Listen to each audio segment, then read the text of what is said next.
পালাবো না, প্রয়োজন হলে ফখরুলের বাসায় গিয়ে উঠবো। ঠাকুর বাসা আছে না, পালাবে না পালাবে না, যাই না তবু দেখা, পালাবে না পালাবে না, যাই না তবু দেখা। তাদের সারা দেশটা এখন লাগে ফাঁকা ফাঁকা, ওদের সারা দেশটা এখন লাগে ফাঁকা ফাঁকা। আইন মন্ত্রী আটকে গেল আইনেরই ফাঁকে, দাড়ি ছাড়া দরবেশের ভণ্ড ভণ্ড লাগে। আইন মন্ত্রী আটকে গেল আইনেরই ফাঁকে, দাড়ি ছাড়া দরবেশের ভণ্ড ভণ্ড লাগে। শুনছি কত নেতা নেত্রী খাইতেছে ভাই ডান্ডা, বিচারপতি কালামানিকের ফাটি ডান্ডা।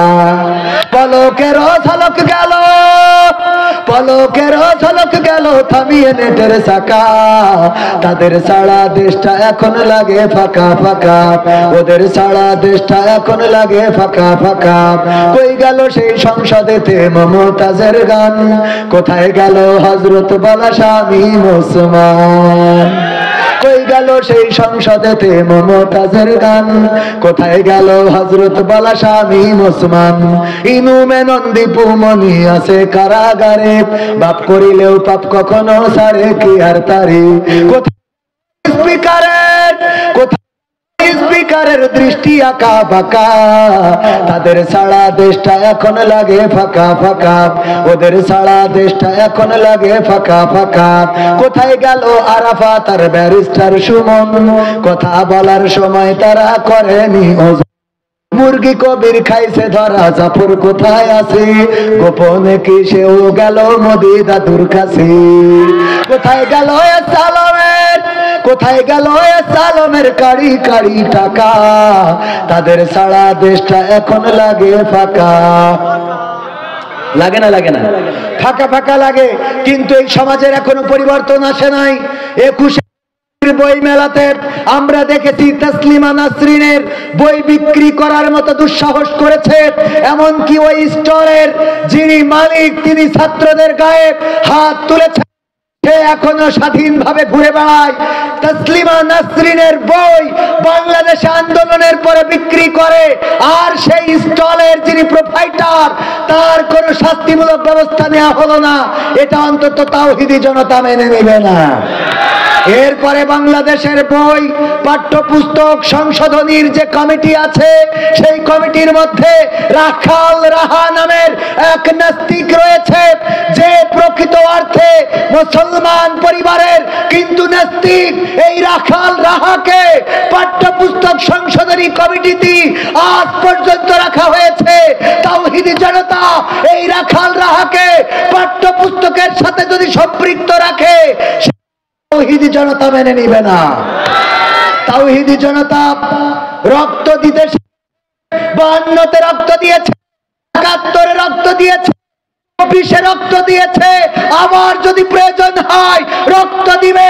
কিন্তু বাংলাদেশে নাস্তিক রাম বাম তারা যদি এই দেশে দিতে চায়, বাংলাদেশের তাওহীদি জনতা মেনে নিবে না। আগামীর দিন হোক কোরআনের দিন, আগামীর দেশ হোক কোরআনের দেশ। আমরা ব্রিটিশ দেখেছি, আমরা পাকিস্তানিদের শাসন দেখেছি, আমরা বিএনপি জামাত আওয়ামী লীগ যৌথ সবার শাসন, কিন্তু এই শাসনগুলোতে আমরা দেখেছি কোরআনের অনুপস্থিতি। এই জন্য আগামীর শাসন দেখতে চাই কোরআন দিয়ে হবে, আর কোরআনের শাসন যারা করতে চায় তাদের পক্ষে থাকতে আসি না নাই। আমাদের বক্তব্য ক্লিয়ার। যদি আওয়ামী লীগ কোরআন কায়েম করতে চায়, সেই আওয়ামী লীগ করতে আপত্তি নাই। বিএনপি যদি কোরআন কায়েম করতে চায়, সেই বিএনপি করতে আপত্তি নাই। কিন্তু জামাতে ইসলাম যদি কোরআনের বিপক্ষে দাঁড়ায়, ইসলামের বিরোধিতা করতে আমাদের কোনো আপত্তি নাই। আমার কথার সাথে কারা কারা একমত দেখতে চায়?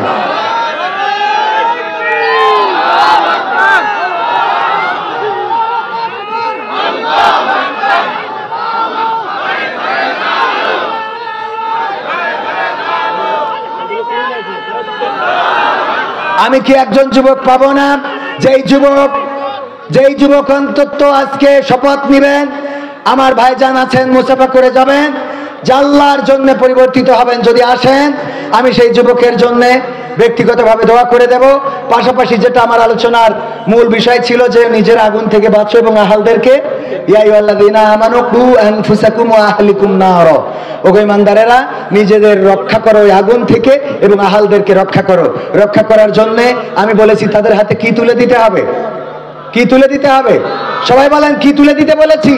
কোরআন এবং আল্লাহ রাসূলের হাদিস, আল্লাহ রাসূলের সুন্নাহ এবং আল্লাহর দেওয়া কালামুল্লাহ, এই কিতাব, এই দুটো যদি সন্তানের হাতে তুলে দিতে পারি, তবে ওই সন্তান আমাদের জন্য নাজাতের ওসিলা হবে, ওরা আমাদের হেফাজতকারী হবে, নিজেরা বাঁচবো, সন্তানদেরকে বাঁচাতে সক্ষম হব।